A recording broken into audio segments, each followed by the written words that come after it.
What's good, guys, and welcome back to the Nawal Show. Today we have activist and Queen Goat Zoubida. How are you? Fine, thank you. So happy to be here finally. Finally. It's honestly an honor to have this platform and be able to speak on this platform. Nah, I love you, man. Zoubida is literally the person that has educated me and helped me understand the conflict between Israel and Palestine. Free Palestine, free Palestine. Yeah, from the river to the sea. Period. You know, and today, it was only right that I invite you on as my fellow Muslim sister to talk about what's going on. Absolutely. So you can educate me a bit more and educate, you know, the viewers. Inshallah. Well, where do we start? I feel like it's important for us to go back to the beginning because, you know, there's no point jumping to chapter 10 if you haven't read chapter 1. And I find that that's the biggest problem with many people that are trying to understand the situation. They are limiting the issue to what happened on October the 7th, which is where Hamas obviously broke in to Israel. And naturally, if you're going to go off what happened there, you're going to look at it as like Hamas is the bad guys, right? And it's actually much more deeper than that. So it's very important that when we discuss these issues, we have to give context and we have to go back to the history as to why we're here, because nothing happens for no reason, you know? So obviously, if you're going to go all the way back, the reason why there are Jews or Israelis living in Palestine is because historically speaking, you know, as Muslims, we believe in the Prophet Moses, right? Yeah. And the Prophet Moses, peace be upon him, was sent for the Jews, right? They were being oppressed in Egypt. So Allah sent Moses for them and said, you know, you guys got a land, that's for you. Let's migrate there. So that land is what we call Palestine to this day, right? So the Jews migrated from Egypt to that place. But when they got there were already people there, right? Which were what we would call the Canaanite people. So the Jews tried to establish themselves in this land. Now, this is around 3,000 years ago. So when they got there, they created little kingdoms. They didn't really control the whole land. They had little pockets of different kingdoms, and they had two main kingdoms. One was called the Kingdom of Judea and the Kingdom of Israel. Right? These were their two main kingdoms within that land. And these two kingdoms were actually beefing each other. So it wasn't a united kingdom. And the reason why I say this is because a lot of Jews come and they say, well, we used to own that land. You know, our ancestors used to own this land. Okay, let's look at what your ancestors did. Right? And when we look at the history and we see the way that they owned that land, they never owned it for a very long period of time. You know, for instance, they weren't ruling over that land, let's say, for 1,000 years. They ruled over that land for a couple hundred years, and then they got kicked out because, first of all, they kept on being disobedient to Allah. Right? And even the Quran speaks about this, and the Bible speaks about this. The Bible specifically says that that group of people were very arrogant, and we can see that in their behavior to this day. You know, and these people rebelled against prophets. So when Moses, like I said to you earlier, Moses took them out of Egypt. They were being oppressed in Egypt by Pharaoh. When Moses led them out of that, they disobeyed Moses and they started worshipping the cow. Now that's what Surah Al-Baqarah is about. The second chapter of the Quran is called Surah Al-Baqarah, right? What does Baqarah mean? Baqarah means cow. And it's about them. That whole chapter really speaks about them. And like I say, Baqarah means cow, and they started worshipping the cow. So imagine Moses now, you're getting oppressed in Egypt, right? Pharaoh is beating you down. Yeah. God sent you a prophet, Moses. I'm here to save you guys. They got saved. What did they do? How did they repay the prophet? They started worshipping cows. Right? So that's what Surah Al-Baqarah means. So just to give an understanding of who these people are, people who are very arrogant, people who disobeyed prophets. And because of this, they got exiled out of that land. Even the Bible says that you're not worthy of this land. Do you know what I mean? Yeah. And so they ended up becoming very scattered all over the world. And they ended up in North Africa, my country. People forget that there were Jews living in Morocco, living in Algeria, Jews living in Iraq, Jews living in Yemen. So they became scattered. They couldn't hold that land down, right? So fast forward now, they're scattered. They're living all over the earth. Whilst they started living in Europe as well, they started suffering from what you could say anti-Semitism. Okay. So they're living in Europe, they're living in Germany, they're living in Russia, and the Europeans are not really liking them. They're like, you know, these people are coming into our country. Some could say it's a conspiracy theory or not, but they're good with money, right? Yeah. They're very good with money. They're very good with, economy.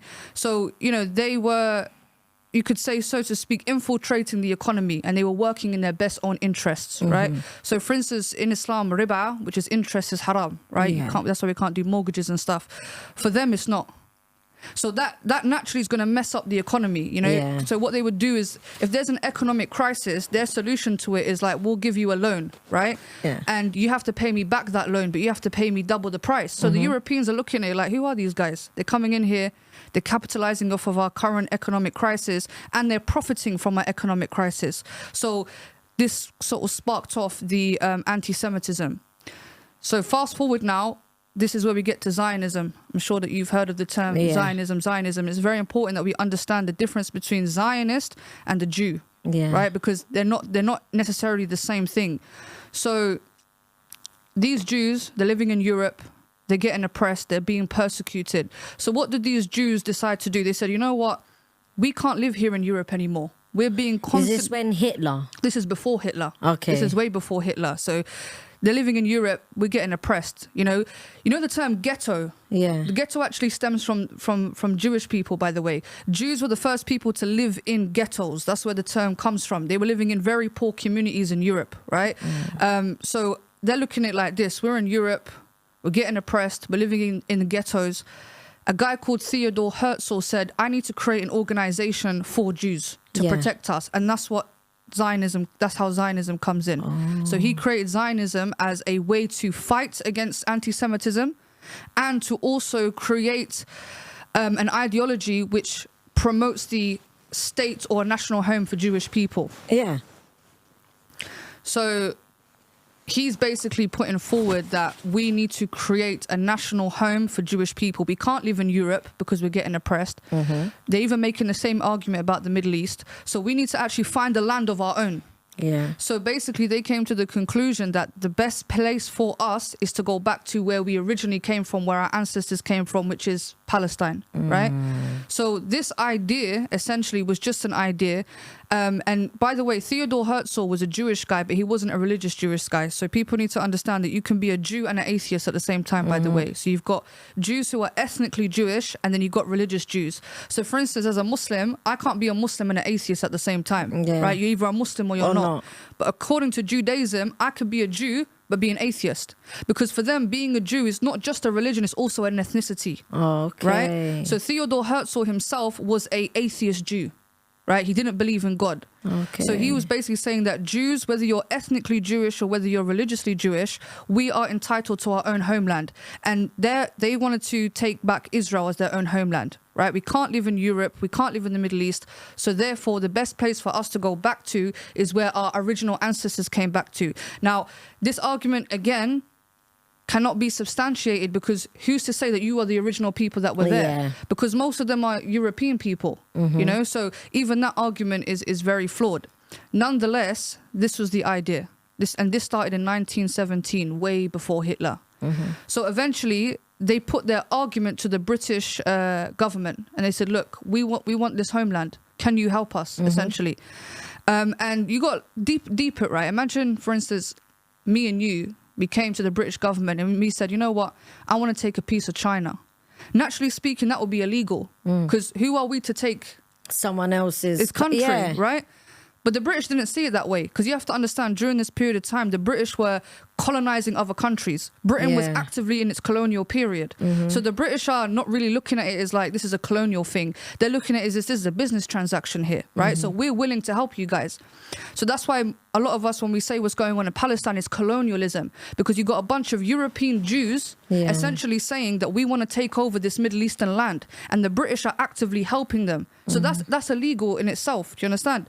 So the British substantiated their claim, legitimized their claim, and this is how the Balfour Declaration came out. Don't know if you've heard the Balfour Declaration. No. It was written by Arthur Balfour to the Rothschilds, right? And it was basically a piece of document which basically said that on behalf of the Crown, we are willing to establish a Jewish homeland in the land of Palestine. Yep, I've heard of this. Okay. Yep. So again, look how illegal and dirty business this is. By the way, the Palestinian people got no idea this is going on. You got a bunch of Europeans planning together to take over their land. Country. And they're not even allowed to voice themselves against this. They can't even be at the meetings to say, hold on, we're not really happy with this. This was all done behind their back. Yeah, behind closed doors. Right? So this declaration was released, and when this declaration was released, Jews around the world now are like, what, we got a homeland? Wait, you mean to tell me that we are able to return back to Israel and the government's allowing this? So the Jews, like I said, that were living in Morocco and Algeria, they're all now looking at this and they're saying, we want to do this as well. So that's why when people come to us and say, well, what happened to all the Jews that lived in Algeria and Morocco? They make it out like we kicked them out. We didn't kick them out. Once Zionism became a thing, they decided to follow that, you know, and they decided to willingly migrate and leave the lands that looked after them that they lived in. So anyway, this is in 1917. During this time, by the way, Britain had colonized Palestine. So Britain was currently under Palestinian control, right? Because, you know, the Ottoman Empire, that was the last Islamic empire that we ever had in modern history, right? That empire was destroyed. The British and the French destroyed the Ottoman Empire. And this is how we actually have our countries to this day. Morocco was never always Morocco. Algeria was never always Algeria. After the British destroyed the Ottoman Empire, because the Ottoman Empire controlled the Muslim world, right? We were all under the Ottoman Empire. When the Ottoman Empire were defeated, this is no longer an Islamic empire. This is now a British colony. So the British said, right, we need to put some borders here between these countries. So that's how they put the border: Tunisia, Morocco, Algeria. Same thing with the Middle East, Iraq, Syria. They divided us. Yeah, they divided everyone. They divided us and created us into these countries. And so once they done that, they took Palestine and they said, right, we're going to now control Palestine. So Palestine was actually being colonized by the British. Now the British realized that we can't continue colonizing this land, right? We've got to eventually leave this land. But bearing in mind, they promised the Jews that they're going to give them part of this homeland as well. So basically the British had to try and split the land between Arabs and Jews. By this time, Zionism has been fully accepted. We have promised the Jewish community that we're going to establish a home for them in Palestine. Now, when this document came out, slowly, Jews started migrating to Palestine because they've already been told that they're allowed to go there. But the migration was very slow. Then Hitler comes along, right? So at this point, when Hitler, you know, the Holocaust and the 6 million Jews. So sad as well. That wasn't right neither. Right, of course. So the Jews now are saying, look, we can't stay in Europe anymore. So after the Holocaust, that's when you had a huge rise of Jewish people coming over, because they're looking at it like this. This is proof that we can't stay in Europe. And then they remember, oh, we've been promised a homeland. So the Holocaust is what really kicked off the spark for the Jews to migrate. Now, obviously, initially, the Palestinians, they had no problem. Yeah, I see pictures of back then and videos of them welcoming them with food. I see a boat, and out of the boat, there was a sheet hanging with writing on it, and it said something along the lines, guys, I can't say word for word, but it said, please don't do us like they did us, basically.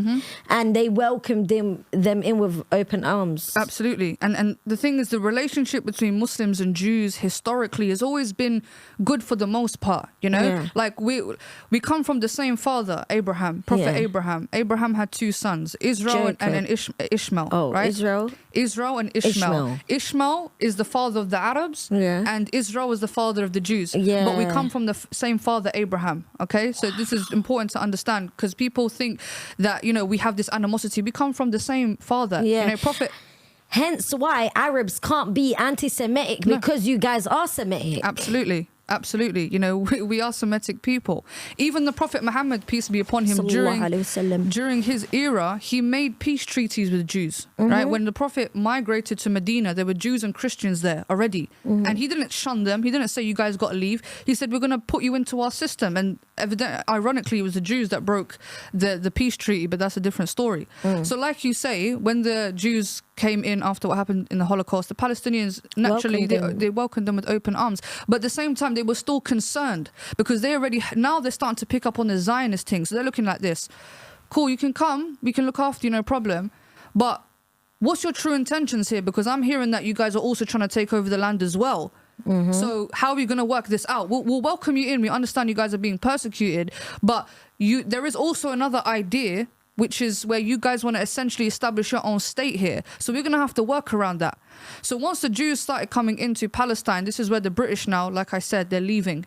They're not colonizing Palestine anymore, and they're saying, right, we have promised the Jews technically that they're going to have a homeland here. So this is where the partition is basically when you split the land, right? And they're basically saying that we're going to create a Jewish state and an Arab state. Now that in itself is a mess if you really think about it. Like having two countries in one, if you know what I mean. And so you would have thought naturally it would have been 50-50 at least. All right, cool, we're going to agree to your plan. 50% for us, 50% for them. But it actually didn't work out that way. But we're in Palestine, it's not just the Muslims. There's Palestine Christians and Palestine Muslims that are all getting treated the same. And it's all because, and I want you to educate me. I'm just saying the things that I've learnt, right? And it's all because they want the land. Absolutely. So if you could like help me understand, from the moment they came in, how long did it take them to start controlling and like taking over parts? So initially, like I said, when the British said we're going to give 50-50, that would have been fair, right? Yeah. They weren't looking for 50-50. So basically they had the UN, the United Nations said, Jews and Arabs, let's come together and let's split this land equally. Yeah. Right? So you would have thought that they would have negotiated. What actually happened in these meetings, right, is that first of all, there was a lot of Zionist influence. The Arabs barely had a chance to represent their case. Right? So what they ended up doing is they ended up creating something called the Ad Hoc Committee, which was basically 11 countries, different countries. I mean, you had Brazil, you had Liberia, different neutral countries to come and help with the situation. What the Zionists did is they actually threatened other countries to vote on their behalf. This is all documented, by the way. And they said to these countries, look, we want you to vote for us. And, we're going to essentially bribe other countries to vote on our behalf. So, like, for instance, Liberia is a country in Africa. It's a very poor country. It's kind of, please don't forget where you was at. I just want to add this on. It's kind of ironic that that happened back then, but it's actually happening right now by paying influencers, by paying people with platforms for their silence. I've never heard of. I was so shocked. There's people that are coming out and saying, I didn't even know what was going on, but these lot reached out to me, so I don't speak about it, but I'm going to speak about it. This has been part of their dirty tactics from a very long time. Yeah. Like I said to you, they managed to influence British Parliament, sis. Just a bunch of Jews managed to influence Parliament to the point that they were able to get a letter signed on behalf of the Queen, right? This is how powerful and influential these folks are. So like I said, the Ad Hoc Committee were a group of countries that essentially were assigned to come to a resolution. And what the Zionists did is they threatened these countries and they said, look, we want you to vote in our best interest. At the time, America was part of this committee, and they had the president of America at that time was a guy called Harry Truman. And Harry Truman himself said, I have never in the whole time of my politics been so pressured, so bribed to vote on their behalf. And it actually was so annoying the way that they pressured me. Liberia at the time was a very poor African country. The Zionists said, look, if you vote for us, we'll give you money. Lag, right? So even historically speaking, the vote was not fair. The people that voted on their behalf were being bribed or being threatened one way or the other. And the only 3 countries, and India was one of the countries that actually voted for the Palestinians, bless them. But only 3 countries voted for Palestine and the rest voted for them. And most of those that voted for them were, like I said, being bribed or whatever. So eventually the resolution was this. They would take 62% of the land. 62, this whole voting and let's go to the drawing table, let's negotiate, it went in their favor, and they ended up getting 62% of the land and the Palestinians around 48. So boom, they already are in the advantage at this point. The Palestinians understandably are not happy about this. You come into our land, we come and we give you safe haven, and now our whole land is being taken away from us.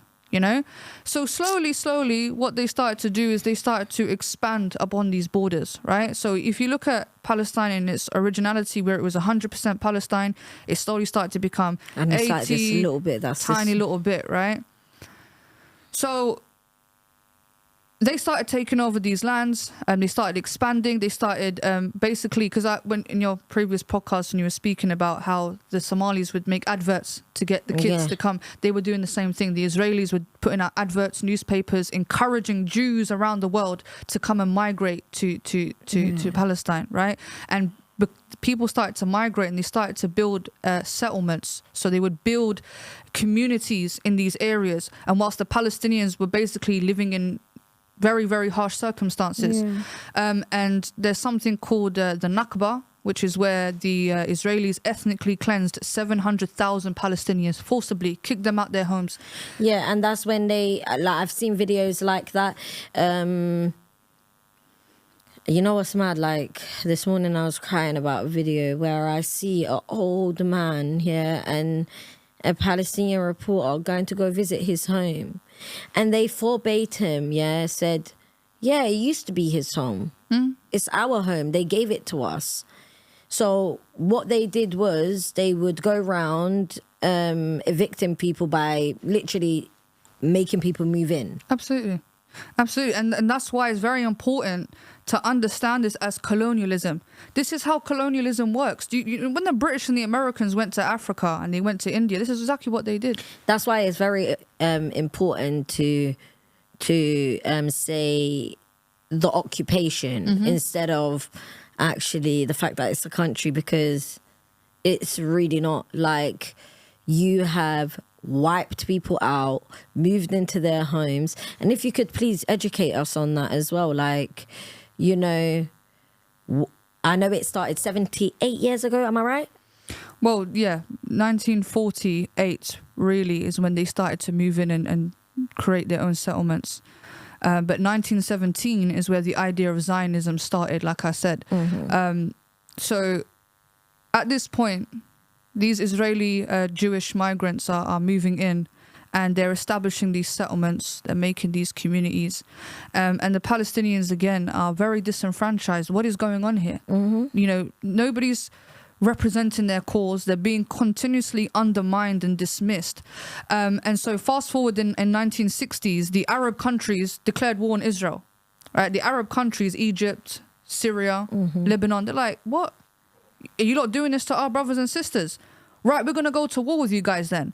And unfortunately, you know, depending on whatever historical narrative you want to go with, the Arabs kind of lost, right? But you have to understand, this is in the 1960s where weapons and technology weren't at its best. Do you get what I'm saying to you? And plus, you know, the Israelis had help from the Americans and the British. So the people that with them weapons. Right. And the Arab countries were very behind, you know, because they were also coming out of colonialism themselves.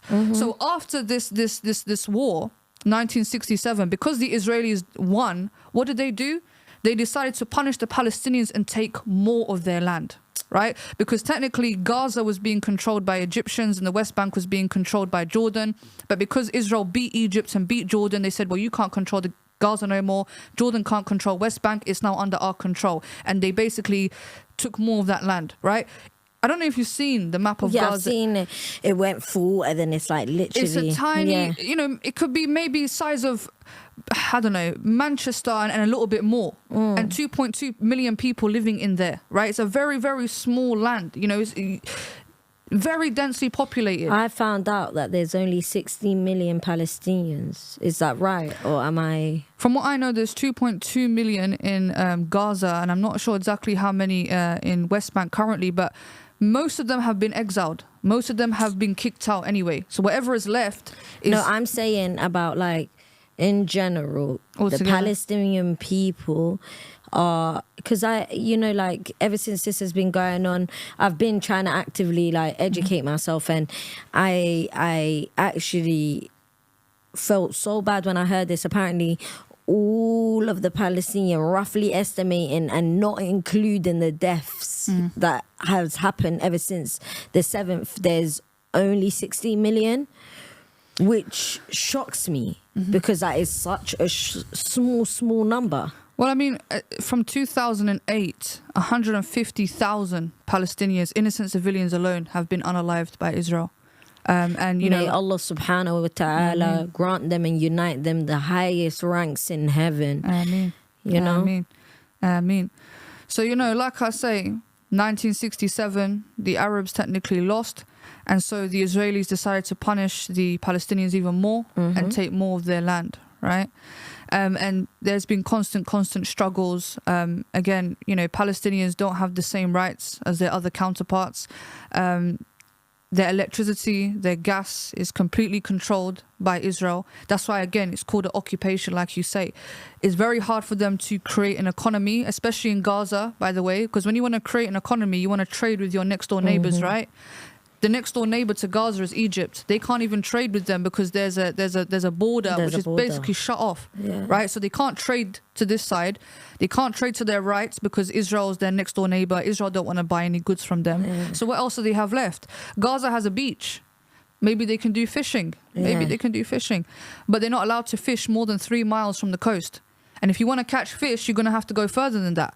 So even then, when they want to try to utilize their sea and their own water is being controlled by Israel. So they're basically stuck. They don't even have their own currency. So they're using like the Jordanian dinar. They're using the, I think it's the euro, the Egyptian. They don't even have their own money, right? So they're solely dependent on Israel. When Israel brings them in goods, right? When Israel brings them in food, they bring it in a truck. Whatever goods that they're trying to bring in can't exceed more than 2 meters, which is very small. And if it goes above that, they have to knock it down. They have to keep it at a certain level. The basic things like chocolate. I know people think, oh, but chocolate, that's not. No. But basic things like chocolate, they can't get. See a baby girl, yeah. What do you wanna do? Like, what do you wanna do? And she was like, I wanna be a princess in heaven. She says she wants to eat chocolate and marshmallows in heaven.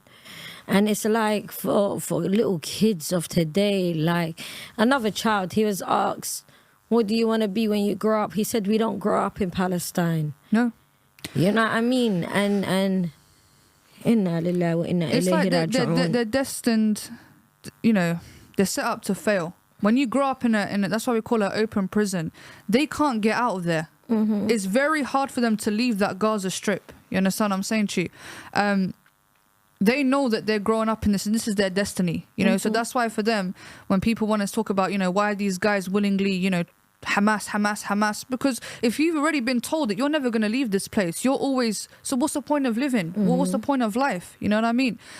So this is where we get into the creation of Hamas. So, and it's very important to explain this because people keep on saying, oh, this is all Hamas's fault. But based on what I've told you, have I even mentioned Hamas once? No, you haven't. And yet there's still oppression happening, right? Still problems going on, right? From 1917. Okay, so for people to limit it down to Hamas, I'm bringing you 1917, 1940, 1967, right? And these things are still happening. Yeah, and these majority of the times that you've spoken about already was even before the Holocaust. Right. All right, okay. So 1987 now is when Hamas was created. So that's what, about 40 years ago, right? Now, who is Hamas, right? Hamas was an offshoot from the Ikhwanis, the Muslim Brotherhood, yeah? Which is an organization started in Egypt. And it was started by a guy called Ahmed Yassin. Allah yarhamu, right? Ahmed Yassin was basically a disabled guy, half blind. He grew up in a wheelchair from the age of 12, right? So he wasn't this like, when people think this sort of macho guy that was out here, he was a disabled guy, right? But essentially, he's a Palestinian. So he created an organization called Mujam al-Islamiyya, which was just like a small Islamic group. And essentially what he was doing is he was building schools. He was providing medical help, building universities. It was like an activist community group, you know, for the Palestinian people, which eventually turned into Hamas. Now, by the way, the Israelis funded Hamas. They actually accepted Hamas as a legitimate organization. All right, cool, Palestinians, you want your own little organization? All right, cool, have your own little organization, right? Just to seem that they were democratic, right? And the reason why they accepted Hamas is because there was actually another organization called the PLO, which were basically giving the Israelis the hard time. So the Israelis looked at it like this: we don't like PLO. Here's another organization. Let's promote this organization to wipe out that organization. Do you get what I'm saying to you? So using one organization against the other, even though the PLO was a much more secular organization, because Hamas is an Islamic organization. Yeah. So essentially during this time, Palestinians, again, constantly being oppressed. You know, the Israelis would just go there and just randomly start firing at people for the sake of it, bullying people for the sake of it. Remember, arresting kids, arresting children. Remember, we've got the West Bank as well. The West Bank was promised to the Palestinians, right? So what is Palestine? Palestine is Gaza and the West Bank. Okay, why is it that in the West Bank there are Jews building settlements there? So even then, you're not sticking to your agreement. If you've already said that, all right, cool, you've already taken majority of the land, that's still not enough. Now you want to start encroaching on the Palestinians' land. West Bank is supposed to be for the Palestinians. But they're still building homes there. They're building communities there. So you're not even respecting the boundaries here, right? So anyway, going fast forward now, Ahmed Yassin is obviously becoming more militant now. Like I said in the beginning, he started off as an activist leader, right? But at the same time, he's becoming a bit more militant. We need weapons because, again, we're unarmed here. We can't defend ourselves. We should have the right to defend ourselves. And according to the UN, the United Nations, legally speaking, any persecuted group, this is by law, international law, any persecuted group is allowed to an armed struggle by any means necessary. What does that mean? What is an armed struggle? That means I'm allowed to fight you with weapons. Facts. They are legally allowed to do that, right? So they're not acting illegally. We are allowed to an armed struggle. So they started getting weapons and whatnot. And obviously Israel's looking at it like, oh, they might end up responding to us. And this is the perfect gaslighting because you want to oppress a people. The moment they try to strategize and start to get weapons, they're not allowed to do that. So essentially you want these people to suffer and not stick up for themselves, right? So again, with Ahmed Yassin, the original founder of Hamas, constant struggles. He's trying to get his people to militarize, essentially. Like, we need to learn how to use guns and we need to learn how to protect ourselves because essentially this is becoming enough. And Ahmed Yassin and Hamas have always said this. This is their main principle. Take us back to the 1967 borders. Remember the 1967 borders when the Arabs went to war? Prior to that, Gaza was controlled by Egypt and West Bank by Jordan. Because the Arabs lost, the Israelis took more of that land. What Hamas is saying is take us back to the borders prior to that. Even Hamas themselves acknowledged, or Ahmed Yassin acknowledged, that these Jews ain't going nowhere.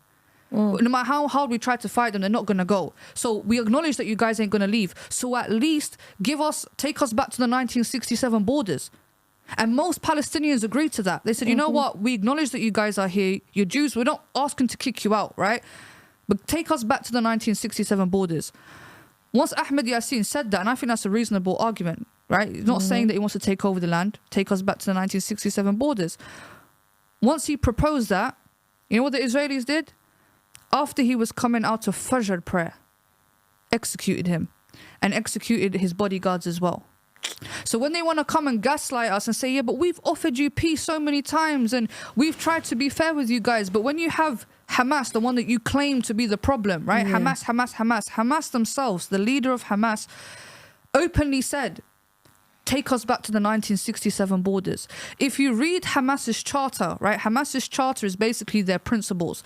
In their charter, it says that we don't have a problem with Jews. I just read it like 10, 20 minutes ago. And I read it the other day. Within their charter, it has what they want, right? This is what we want. This is our rules. This is what we want. Within that charter, it says we don't have a problem with Jews. Our problem is with Zionism, right? We are, as an Islamic organization, we are not allowed to kill innocent women and children because if they're an Islamic organization, they should be acting in accordance to Islam, right? And within Islam, you can't hurt a tree. You can't hurt an elderly woman. You can't hurt children, right? So they've already laid this out within their actual foundations. But for some reason, Britain and America have decided to class them as a terrorist organization, right? That's why it's very Muslims. But if we go to October the 7th, right? Yeah.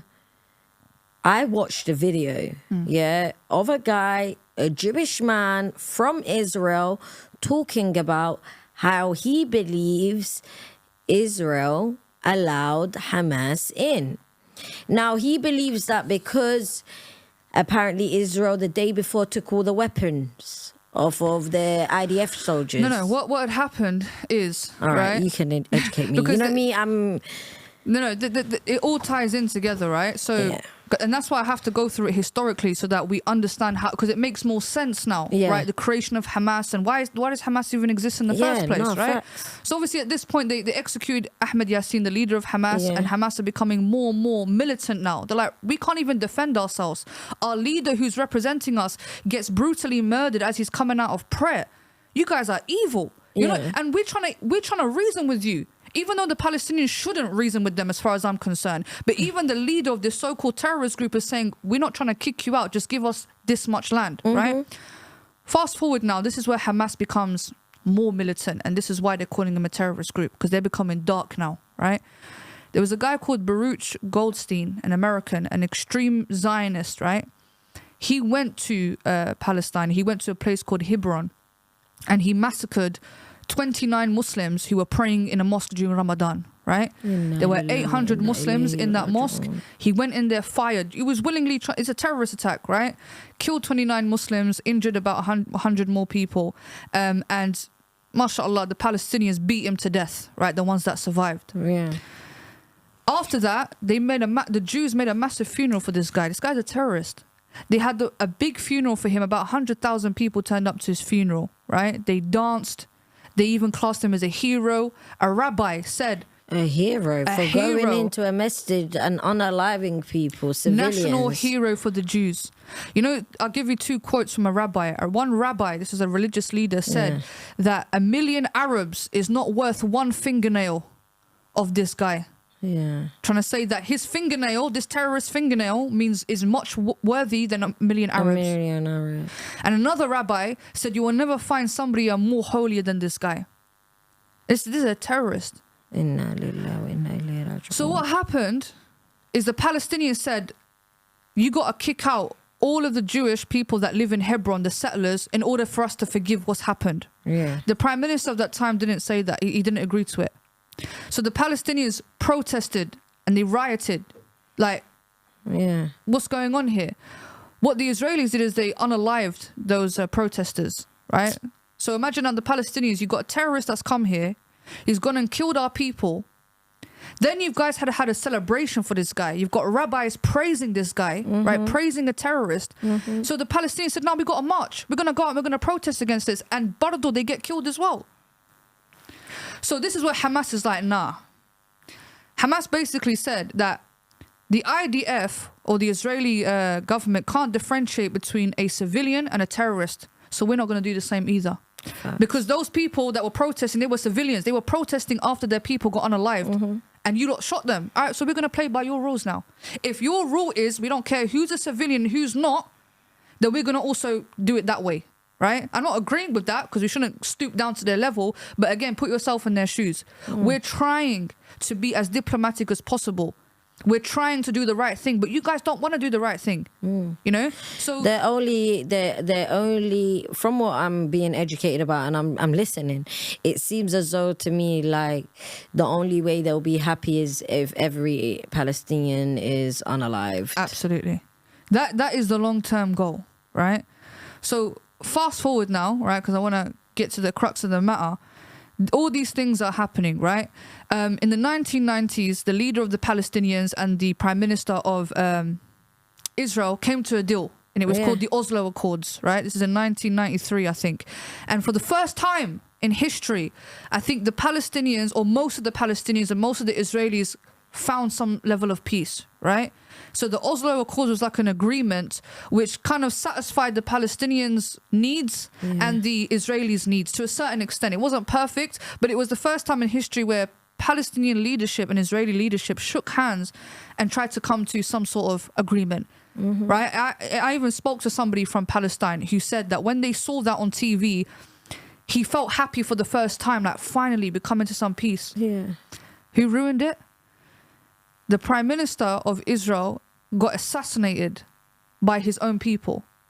He got assassinated by a Jew, right? So because the Jews are looking at it like, what, you're making peace with the Palestinians? So they saw their Israeli prime minister essentially as a traitor. And so they executed him. They assassinated their own prime minister. So this shows... The only prime minister that was willing to bring somewhat of a peace, they got rid of. But then the man that was a terrorist that ran up in a masjid and unalived a bunch of innocent people was praised and they had a funeral for. You see? Mad. You see that, right? So that paved the way for the new Israeli prime minister, Netanyahu. Yeah. The demonic guy that you always see. And he uses this as an opportunity, basically saying, look, we can't have weak Israeli prime ministers that are trying to make peace with the Palestinians. Yeah. These Palestinians are our enemies. So Netanyahu essentially has become like a very, very far-right Israeli prime minister who is taking a much more hardline approach against the Palestinians, right? So this essentially became the Palestinian people's worst nightmare and the Israelis' people's worst nightmare. So going back to what you said about why Hamas done what they done, right? Prior to Hamas, right, attacking, breaking free from the borders, right? Israel had bombed Gaza 4 times. They unalived a 19-year-old boy and they unalived a 3-year-old. So this wasn't some completely surprise attack that happened out of nowhere.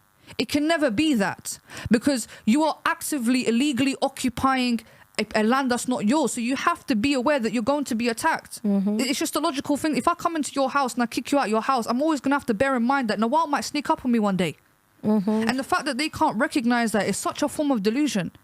You can't forcibly. This is what colonialism is, because it's funny how they call the Palestinian people terrorists. When African Americans were taken into slavery by their slave masters, you're basically saying that those African Americans who were taken as slaves didn't have the right to fight back. Of course they did. Of course they did, because they are the ones who are being oppressed. It's the same thing as saying that, Nelson Mandela, right? At one point, he was classed as a terrorist because he was fighting against the South African apartheid. So, historically speaking, we wouldn't tell those people who were being oppressed, like the African American slaves or like the Indian, that they're terrorists. So Palestinians should not be painted with that brush at all. Facts. Exactly. And it's a hypocrisy. And to me, what makes it more clear that it is, you know what I'm saying, a Palestinian thing, and they want all Palestinians gone, because it's not just a Muslim thing. They want every single person with Palestinian heritage to be off of the map. Hence why they have no remorse when it comes down to the Christians neither. No. There's Christian schools that got bombed, hospitals, same as Islamic ones. There was a UN school that got bombed. One of the oldest Christian churches, 3,000 years old, bombed. That's history out the window. Yeah, mad. History out the window. So this wasn't some sort of unprovoked attack, right? Again, prior to that attack, you guys been bombing Gaza. You've been unaliving people. But also, this is also a part of dirty politics, because Netanyahu, prior to this happening, Israelis were protesting against Netanyahu, by the way. 80% of Israelis are actually unhappy with Netanyahu's rule. So you have to understand how politics works. When people are upset with the prime minister, something significant needs to happen in that country for him to prove that he's worthy of being the leader. Yeah. So this event works well in his cause, because prior to that, people didn't have their trust in him. So now that Hamas is attacked, he's now able to prove himself as a good leader to protect his people from Hamas. Do you understand? Something similar happened here in Britain. You know Boris Johnson, yeah? Boris Johnson. Prior to him becoming prime minister, there was a Pakistani guy who was convicted of terrorism. He was in prison for terrorism. For some reason, the British police released him early, right? This is a convicted terrorist. You know, if we're calling somebody a terrorist, he's a danger to society. You wouldn't release somebody like that early, right? What they did is they released him early and they put him on tag. And he ended up actually committing a terror attack on London Bridge. Do you remember that? Maybe I was out of the country. During this time, there was a terrorist attack on London Bridge, right? Now, this worked very well for Boris Johnson's campaign, because Boris Johnson then reassured the public that he's going to protect his citizens from this terrorist attack. So these so-called terror attacks, they work in the favour for the politicians. Have you found out about on the 7th how they got into Hamas and the things that? Well, prior to that, the Egyptians warned the Israeli government about a week before, and they said that we believe Hamas is planning something. The Israelis ignored it. The day that Hamas attacked was on a Saturday. Saturday is a Jewish holiday for Jews. Yeah, Sabbath, innit? Yeah, so they don't use any electricity, whatever. But either way, it's Friday, no Sabbath. No, Saturday is a Sabbath for them. Okay. Friday for us is Jum'ah. Our religious day is Friday. Christians is Sunday. Jews is Saturday. Okay. So during the Sabbath, they can't use no electricity. You know, they're just constantly impressed. Obviously, Hamas took advantage of that. But either way, Israel loves to pride itself as being the best military in the world, right? And let's be real, when it comes down to surveillance, from time you guys could, the Zionist people could go and message influencers and pay them and pay people for their silence. Like, come on, are you telling me you couldn't do nothing about when the Egypt people told you Hamas is on some bookie shit? Like, but look, put yourself in Netanyahu's shoes, right? I'm a prime minister of this country. My people don't like me. My people don't like me. They're actively I'll send you the video. There's a massive protest of Israelis. No, I've seen it. According to the voting, 80% of my public don't like me. Cool. How do I get the public's trust back?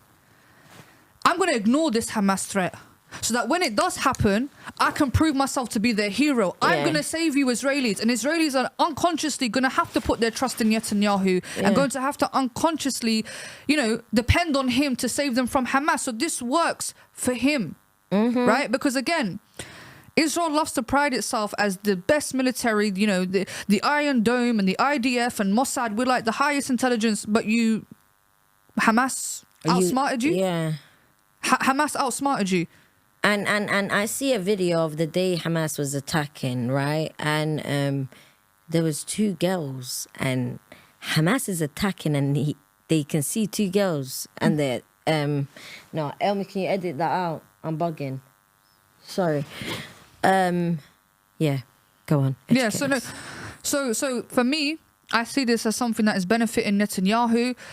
There's two reasons why I see the situation. This is helping Netanyahu stay in power, and it's giving the Israeli government an excuse to wipe out Palestine, basically, right? So I believe that this was strategically done for a long-term goal, which is to take over the whole of Palestine. What they're saying to the people in Gaza is that you need to move from the north to the south, right? So that's the south, that's the north taken. Those that are left in the south, bomb them. And then that's why they're trying to, people keep on saying, why is Egypt not taking them in? Egypt's looking at it like this. If we take in all these Palestinians and they leave that land, do you not think Israel's going to push forward and take over? There's no more Palestine. And I realize, Allahumma barik, the resilience of these people. Wallahi, like you see people with bodies all like white cloths and bodies, that's all you see, and all they're saying is ashhadu an la ilaha illallah wa ashhadu anna Muhammadar Rasulullah. You get it? Sallallahu alayhi wasallam. But what breaks me is like their resilience, their iman, and it's just like Allahumma barik. May God grant all Palestinians Ameen. The highest ranks in heaven, because I have never seen people with so much sabr in my life. And being a Somali person and knowing what my people have gone through as well, one thing the Palestinians and the Somali people back home, and you're Iraqi and Iraqis all have in common, is their faith and sabr in Allah subhanahu wa ta'ala. Absolutely. Absolutely. But going back to what we were talking about, could you please enlighten us about the date, October 8th, 9th, 10th, 11th, until now? So again, the narrative is that from October the 7th, Hamas basically broke the gates and they attacked festival goers, right? So you got a bunch of people, with all due respect, apparently having a concert for peace on occupied land. I don't know how that works. I don't know how you guys are having a festival of peace when 3 miles from the concert there was a bunch of people living in a prison. I find that very ironic, first of all. The narrative is from Israelis that when Hamas broke in with their paragliders, they ended up unaliving these festival goers, right? But what we've now learnt is that even according to the testimony of the hostages, because when Hamas came there, they took hostages, right? They took hostages, okay? I see the old lady. Yep, they took hostages. Now, they eventually released some of these hostages, and the hostages, one hostage said that when Hamas came, there was already IDF soldiers there. The IDF started firing at Hamas and the civilians, because the IDF, right, by the way, they're not good on the ground. That's the girl that's saying the it, girl, right? Yeah. The girl was basically saying that the IDF were indiscriminately firing at everybody to the point where they even killed hostages, right? So from what I'm understanding is that Hamas came there. Yes, I reckon Hamas did fire, and I did, which is wrong, which everybody can condemn. But one thing that irritates me is, as a pro-Palestinian, it's like for the Palestinian people to even be seen as human or to be even acknowledged, everyone has to condemn Hamas. Absolutely. Yes, we condemn Hamas. What Hamas did was wrong, but what you guys are doing is worse. It's been exactly, absolutely, and it's hypocritical, and it's trying to say that we can only legitimize your case when we condemn Hamas. But like I've clearly broke down, prior to Hamas, you guys have been doing this, right? So yeah, Hamas took some hostages, and one of the hostages basically said that IDF was killing hostages too. They were openly firing. And the thing about the IDF, they're not good on the ground, sis. You have to understand, they're just known to throw bombs. Right? They don't know how to actually come face to face with the Palestinians. They're scared to do that, right? I swear they quit. I swear there was a high percentage of them that quit. Yeah, there's actually an organization called, and check this organization out, guys, please. It's called Breaking the Silence, and they are ex-IDF soldiers. I see one was crying, and he was talking about how they left him, the people he was fighting for, left him for dead in Gaza in a hospital. His mum had to pay for all his hospital bills. When he came over to tell them about the trauma and everything he's going through, they told him, you ain't got nothing wrong with you. And this man was crying. He said, I pee myself at night because they come to me and ask me, why did you kill me? Yeah. And there are a lot. There's like I've been trying to really learn, innit? So like I see people that have that are speaking out and speaking about all of the things they were told to do and how they didn't want to do it, you know? Yep, there is an active organization called Breaking the Silence, and Breaking the Silence is ex-IDF soldiers who are speaking out, who are exposing what they have been essentially forced to do. There's even footage of Orthodox Jews being forced to join the army, and when they're trying to run away, they're actively forcing them and they're actively punishing them, right? So the fact is the IDF is made up of very young people, by the way, from 18 to 25. They don't really know what they're doing, you understand? So they don't, like, there's actually even been cases of the IDF accidentally shooting each other just out of sheer panic. They're not as superior as people make out, with all due respect. Alhamdulillah, as Muslims, even historically speaking, anyone that's gone against Muslims in the battlefield said these people can't be beaten. They don't fear death. These people, when they're on the battlefield, they la ilaha illallah on that battlefield. They don't care about none of that. But you see, even Allah speaks about the Jews in the Quran, says that they love the dunya more than the akhirah. Their whole life is based on dunya. Us is for akhirah. So that's why they can never have a full-on face-to-face clash with Palestinians or even Hamas. That's why most of their tactics is hiding in Israel and throwing bombs and rockets. They can't fight us face-to-face. They've never done it historically. Do you get what I'm saying to you? Because again, their army is not that trained. It's not that good, you know. And so, historically speaking, they know what Muslims are on the battlefield. They know what we are about. Right? Even crusaders know what we're about. Even historically speaking, even our own enemies had to praise us on the battlefield and said these people they don't fear death. You know what I mean? So that's why right now they are talking about a ground invasion in Gaza. Israel is actually talking about going into Gaza and fighting on the ground. We're yet to see it. We're yet to see what happens. They've been delaying it for a very long time, by the way. To going back to your question about what's happened afterwards, what's happened afterwards is that apparently, according to some statistics, they in the last couple of days, Israel has dropped more bombs in Gaza than they actually have in the whole 20 years in Afghanistan. Right? Not last night, the night before, there was 300 and something bombs. They've been using white phosphorus, which is like a chemical substance which causes devastating effects on the individuals, like a chemical weapon. Yeah, and you literally keep burning until it gets to the bone. It's like a chemical weapon. You know, they have been actively stopping aid from getting in. Naftali Bennett, who was the ex-prime minister of Israel, said on live camera on Sky News, I don't want to send aid to my enemies. Who are the people that need aid? Women, children, men. So according to him, women, children and men are his enemies. They're letting us know from their own mouth, right? Egypt is next door. There are hundreds of vans waiting to cross into Gaza to give them aid, and they're not allowing it. They want to starve these people to death because the ultimate goal is to, this is why we keep on saying it's a genocide.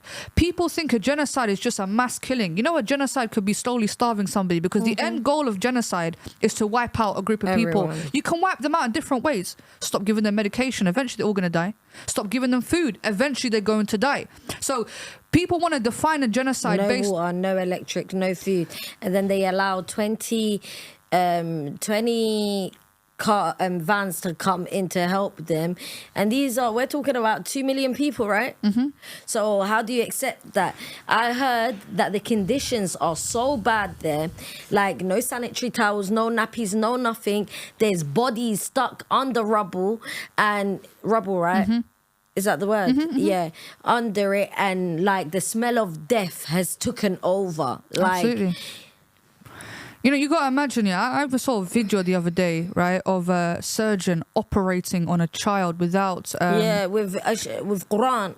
Yeah, but they didn't have, what's that word? You know that... anesthesia. Anesthesia. There was no anesthesia, so he's operating and they're holding phones just for light. Imagine that. And as somebody that works in the healthcare industry as well, you have to understand the diseases and the infections that can easily spread from person to person. If there's no water to wash hands, this is how infections, historically speaking, caused plagues, right? Because people weren't washing their hands. People's things are getting contaminated. So, you know, as much as they have survived, they're also at risk of getting other diseases as well, you know. So it's a very, very difficult situation for me.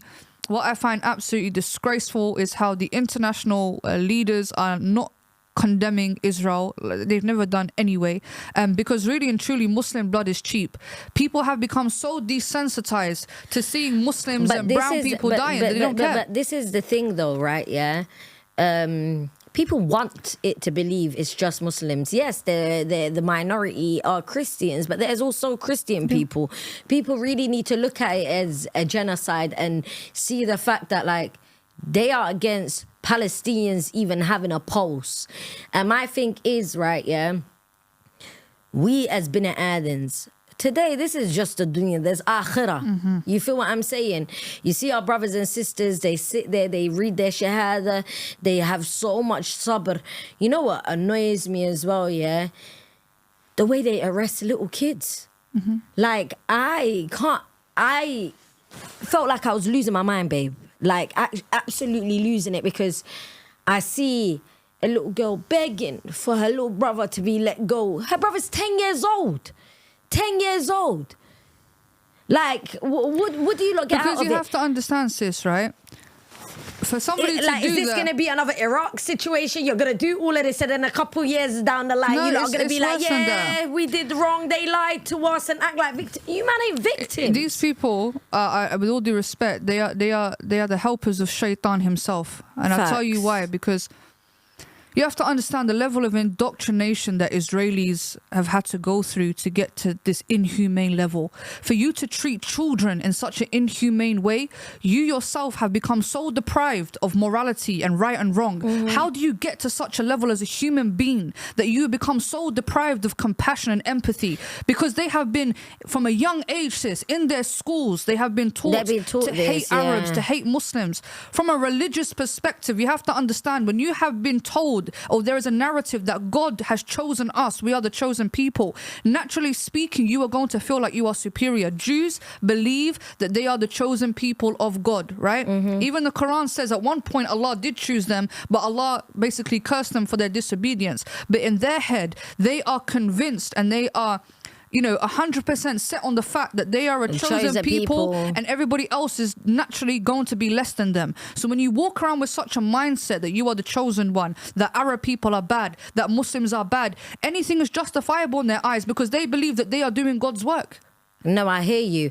And the thing that I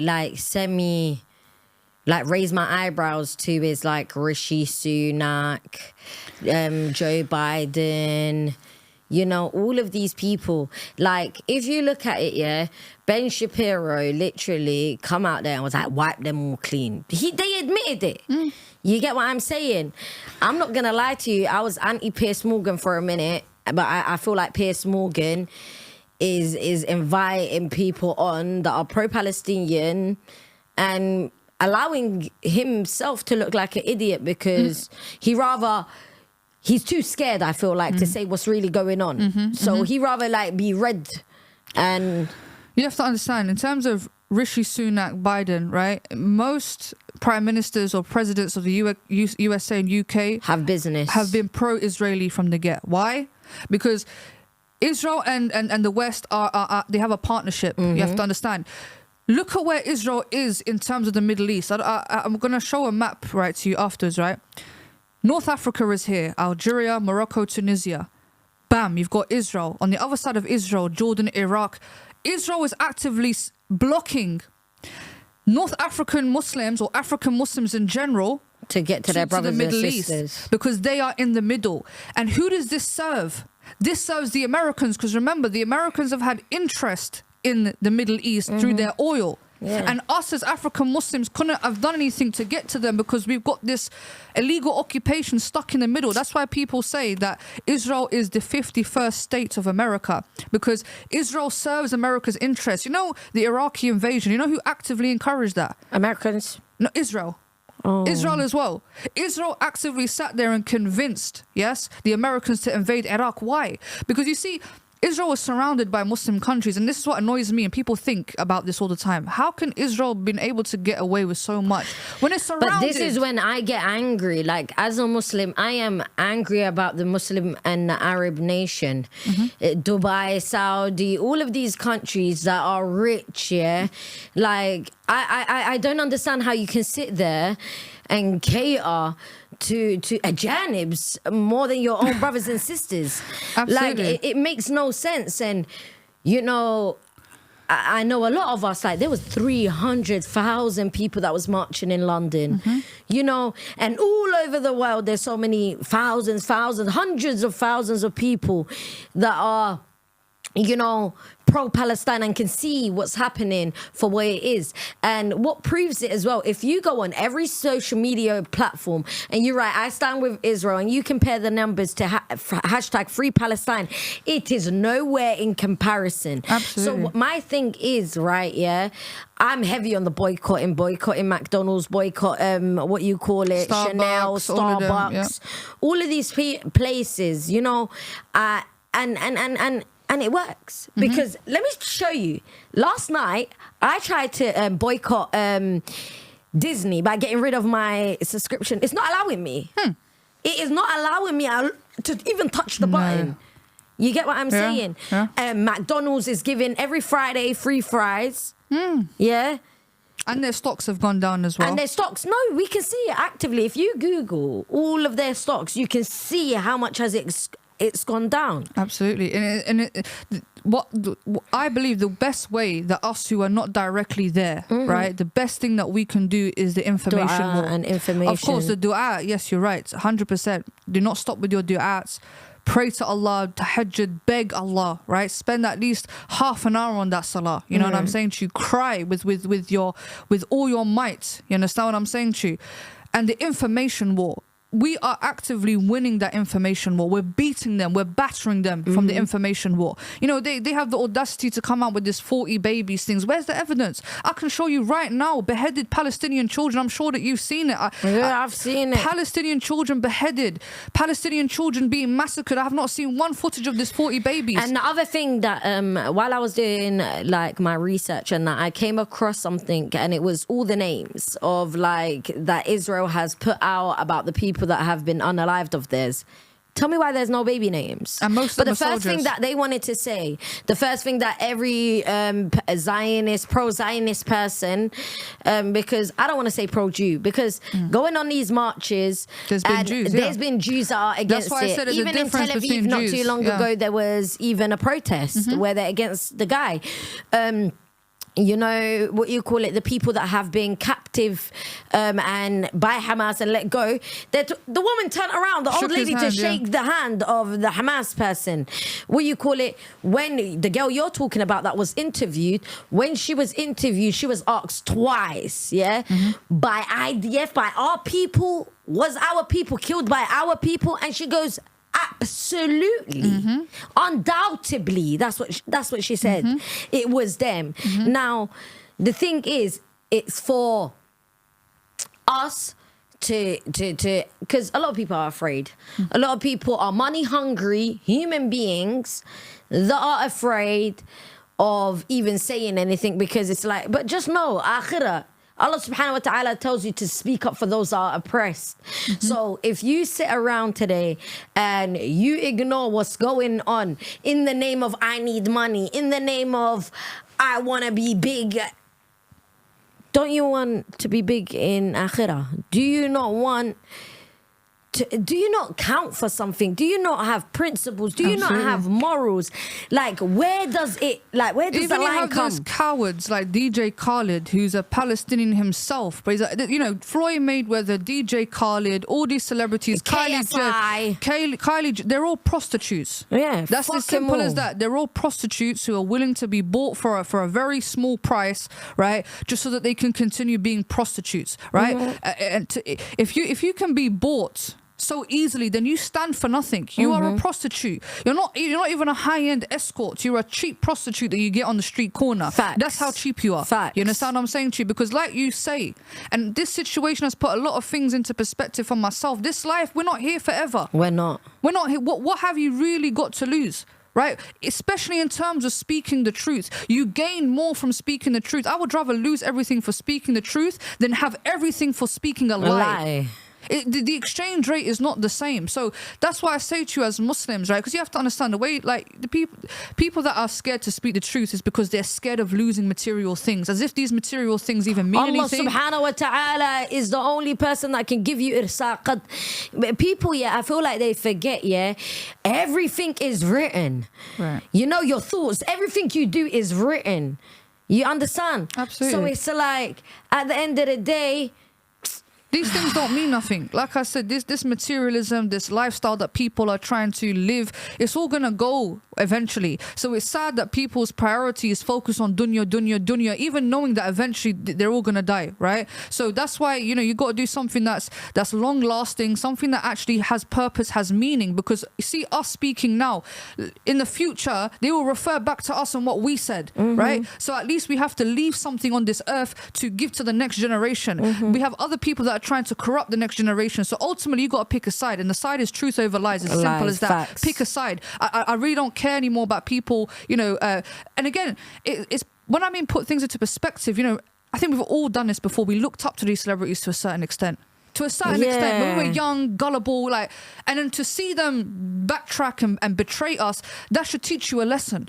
Because these people should have never been put on a high pedestal because they're prostitutes. Yeah, but my thing is, there's millions and millions of us in the West today that are pro-Palestinians, and we stand in solidarity with Palestine. Now, my thing is, why aren't these numbers moving? Why are these people still being followed? They're like, do what you gotta do, G. You know what I'm saying? Like, unfollow these human beings. Absolutely. DJ Khaled needs to go. Kim K needs to go. Bro, I cut my hair because of Kris Jenner. Do you know how much I love that lady? And then I see her, I say, bun her, fam. Listen, if this was a couple of years ago, Kylie Jenner would have been on site. No, I hate Well, I would have been on site for Kylie Jenner. You know, it's like, and that's what really angered me. We put these cowards on these very high pedestals, and these people like, don't what's have the worst morals. that can happen on some G shit? What, they take your platform away? You can build that up again. Your brothers and sisters of Islam will build you up again. Like, stop folding. Like, I'm not gonna lie to you. I saw people that are comparing struggles, like saying, "Oh well, this happens in my country. Then why do I care about that country?" Let me tell you something. All these people that are being oppressed all over the world, they are chosen people. Allah subhanahu wa ta'ala chose these people. These people are happy to die as martyrs. I don't know how to say it in English. Martyrs, absolutely. And that's who we should aspire to be like. You know, the iman they've got, the trust they put into Ilahi, you know? That should inspire you into who you want to be, how you want to change your life. Because today we are privileged. Do you know how privileged you are to go onto your phone, to feed yourself, to, you know what I'm saying? Like, absolutely. I mean, look, we are all privileged. Every Muslim suffering around the world should be our concern. From China to Somalia to Libya to anywhere in the world. Everywhere. We're really going through it. But you know what's very distinctive about the Palestinian case is, like I said earlier, they are fighting the sons of Satan himself. So if you get rid of son Satan, you're doing damage to Satan. So I'm an anti-Zionist and do what you want about it. Right, of course, I'm anti-Zionist as well. They are fighting with the greater enemy. Let's just say that, right? So if you're looking at it from a battle perspective, once you take out the big guy, everyone underneath him falls. You understand what I'm saying to you? So that's why Palestine case is very unique, because they're fighting with the Satan son straight on his face. You know what I'm saying to you? And this has been going on for years. And like I said earlier, the Zionist entity has caused problems in the Middle East. That's why I said earlier, you think it crazy. How has Israel been able to get away with what it's got away with, even though it's been surrounded by all these Middle Eastern countries? You have to understand, why has there been war in Syria, in Iraq? Because they have planned this. In order for Israel to exist, we need to mess up the countries around it. You understand? That's why Netanyahu and the Americans were actively saying invade Iraq. So Iraq's out the way, so they can't do nothing to us. All right, let's go to Syria. Let's destabilize Lebanon. So all these Muslim countries are fighting within themselves, and they're getting away with what they're going in. Now that we are all standing in solidarity with what you call it, Palestine, what I'm noticing is there's little proxy wars going on. Not to diminish it, like, may Allah subhanahu wa ta'ala be with every human being out there that is being oppressed, but because the main media and everybody is fixated on Palestine and Israel, the Sudan is a genocide going on. Turkey and Kurdish what people happened to are Ukraine fighting. And Russia? I ain't been hearing nothing about that no more. You know, this is and how one the thing media I works. find weird, when it was Ukraine, you lot were telling us, the government was telling us, we have to open up our doors to these people and they have to come live with us. Now, why is it we have so many footage, so much more receipts on what's going on in Palestine yet again? It's so hard to view these people as human beings. Because for the last 25 years, sis... Do you condemn Hamas?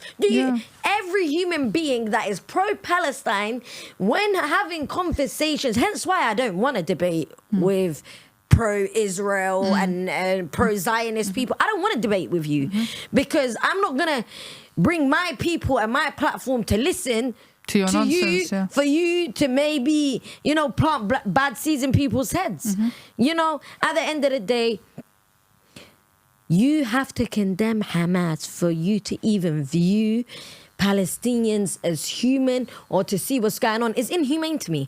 When we see, bro, didn't you see when they threw off a bomb and there's just a bunch of people like standing somewhere and they threw a bomb? Then in the air.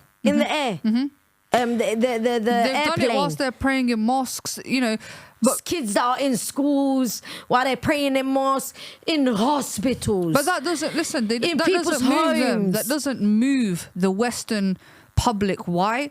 Because for the last 25 years they were built to be Islamophobic. Okay, when your mainstream media is constantly telling you Muslim terrorists, Muslim terrorists, Muslim terrorists, eventually when you hear the word Muslim, you're going to think of terrorists. Because that's how the Muslim identity has been framed to the wider public, and that has been done strategically so that when Muslims are actually the victims, they're still the villain because they don't view us as victims anymore. Am I wrong to say, that what they have done now is actually bad for them? Because I am seeing people admitting to being Islamophobic and saying, I was raised up on Wallahi, not one, not two. I see it all over my socials.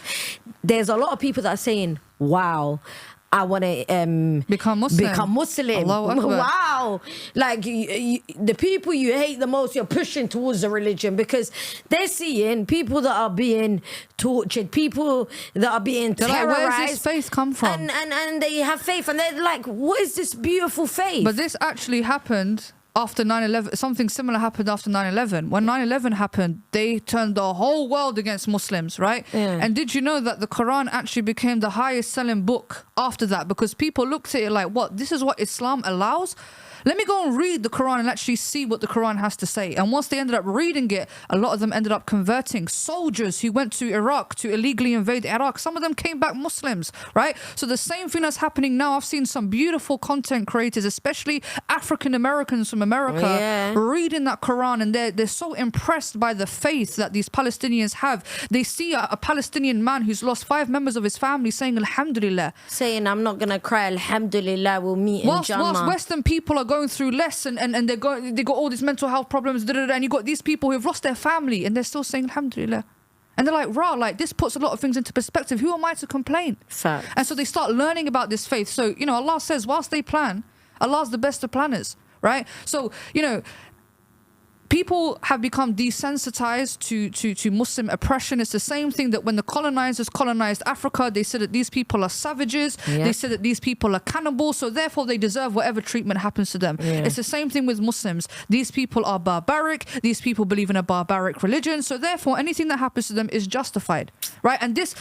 Imagine becoming so indoctrinated that your logic has become so corrupted that people can't see between oppression and oppressed, truth and lies. People have become so consumed, and it's usually these Karens, right? These elderly, white British women in their 50s, in their 60s who, again, know none the wiser, to be honest with you. They're constantly reading The Sun every single day. But this is what I'm saying, though. Like, oh, you're reading The Sun. So what about the kid, the little Palestinian kid that had a neighbor, and the old white man went into the house? Bear in mind, they used to be friends before. Oh, yeah. They were cool. He went into their flat and stabbed the little kid 40-something times. Yeah, yeah. 6-year-old. What about the protests in America? The white Zionist old man that ran over protesters. Like, this is happening actively, but guess what? They don't put that on the mainstream media because they want you to equate Islam with terrorists. They don't want you to view these people as human. And Alhamdulillah Rabbil Alameen that today we've got media, we've got our own phone. We don't need their media because we can go on Snapchat. Right now, as you're watching this, go on Snapchat, go watch what's happening live in Tel Aviv. Go watch how it is. Everyone's getting lit. Everyone's having fun. But when you go see what's happening in Gaza and the West Bank, people are distressed. There's bodies everywhere. There's houses and there's no roads. There's nothing. Absolutely. What I will say about this, right, is the media is known to lie, right? We cannot, if you ask yourself this question, the media has never actually ever been 100% factual. True. They've been known to lie. When have they ever told the truth? So if we have a media that has known to lie, then what makes them not telling, like, how do we know that they're telling the truth now? They lied about Iraq, they lied about Syria, they lied about Afghanistan. For goodness sake, they even lied about COVID. They sat there and told us to self-isolate whilst Boris Johnson was having parties. Matt Hancock had time to have a whole affair. Imagine we got in a pandemic and you're having a whole affair, right? So I ask people to use their critical thinking, take away your prejudice, take away your bias, and view this from an objective point of view. For those who believe that Muslims are bad, I'm asking you a question. How many Muslims have you met in your life? And explain the dealings that you've had with these Muslims, right? Because, most people that sit there and say Muslims, the only perception that they have of Muslims is based on media. Bro, I grew up in an estate, yeah, and like, we were like, quite ironic in my estate, like there was only like 2 Somali families living in it. Now everyone knew my mum was a disciplinarian. Like, they knew if they complain about me, my mum's gonna deal with me. My mum, like, a lot of people that are neighbors with Muslim people, bro, Ramadan, my mum's giving food to the neighbors and that. Like at the end of the day, Islam is built on respect your neighbor. You get what I'm saying? These are foundations, like, we are meant as Muslim, if Zoubida done something wrong today and it was out of Islam and it was in Islamic, like, I as a Muslim need to give her 77 excuses before I even, right? 77? Right, 72. 72 excuses before I even say anything. Islam is a peaceful religion. And really and truly, you only need to, go and really educate yourself and go watch what the Hamas, the people that was abducted by Hamas, go listen to them. Right. Go and listen to them. Every single one of them, they're talking about There was a guy that was hit with a motorbike. They medicated him. They got him a doctor Even to that see girl him. in the back of And the truck. let me just say this as well. They are doing all of this for those they have kidnapped, yeah, and allegedly want to do wrong to. They're doing all of that while their people are dying, while their people ain't got food, while their people ain't got water. They were feeding these lot though. They were giving these lot water. That's water they're not drinking. That's water their kids ain't drinking. Do better, man. Exactly. This is the hypocrisy. People need to stop being indoctrinated, manipulated and lied to by their government. The government has actively proven itself not to care about the well-being of any of us. They only care about their pockets because remember, war means money. Money. This is all about money, bro. And this is a message to all those English racist people who continuously complain about immigration. All these immigrants are coming in, taking over. Why are these immigrants here in the first place? Because your government wants to continuously destabilize these countries, make these countries unbearable to live in to the point where they are forced to leave those countries, but at the same time they support Zionism. Imagine saying, right, I don't want no immigrants in this country, but you support Zionism, which is an ideology which takes over other people. So it's okay for Jewish people to take over other people's countries, but Muslims who come here not to take over, to come in to integrate, we need to leave. You guys are hypocrites. It's you lot make no sense. And then for you lot to say you lot don't care as well, you lot have everything to do with it because it was your government that signed them over to go there to begin with. Facts. So what we're not going to do is sit around and act as though, oh, but what has it got to do with me? The passport you carry, the land you live in, allowed these people to be oppressed. They signed them to go over to Palestine while Palestinian people welcomed them with open arms, for them to be disrespected and for their land to be taken of them slowly by slowly. There is proof out there. This has been happening for 70-something years. So what we're not going to do is act like there's no receipts out there when there's hella. You're clearly the terrorists. Exactly. And lastly, the English people who are very hypocritical, you lot would do the same. If the Chinese people decide to take over England, I guarantee you every masculine man will stand up and fight for his country. So why can't the Palestinians do the same? But the only reason why you have an issue with Palestinians doing it is because they're Middle Eastern, brown, Muslim people.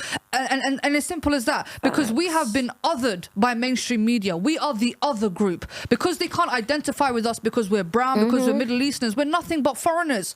So they will never understand our plight because they have been conditioned to feel like they are better than us. These are just other people. These are just a bunch of Middle Eastern desert dwellers, essentially, right? But if we apply the principle, any person, any country, any sovereign country, if you were to be forcibly taken over, your land stripped, your women raped and your women killed, your children killed, you would stand up and you would fight. So why can't you afford that to the Palestinians as well? Makes no sense. And you know, thank you so much for coming on, Zoubida, and educating people and educating me even more. As for those people that want to fucking sit on the fence, yeah, I hope your ass hurts and you're getting poked by that fence because you're done out here. Thanks. For you to feel like, oh, I'm not into politics. You think that's a flex? If I was you, I'd crawl under a rock and for real, like tighten up. You know, there's people that think it's a flex. Oh, well, I don't talk about politics. Well, what has it got to do with me? Oof, man. Woo. It's for real, man. You know, there's a saying, if you don't stand for anything, you'll fall for everything. That's why I call these people social prostitutes. You're a prostitute. A prostitute is a cheap person that can be bought to do the most degrading thing, and she'll do it again and again and again.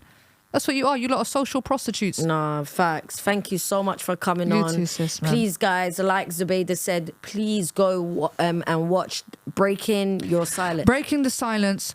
Go YouTube. Type on YouTube Palestine and Israel situation.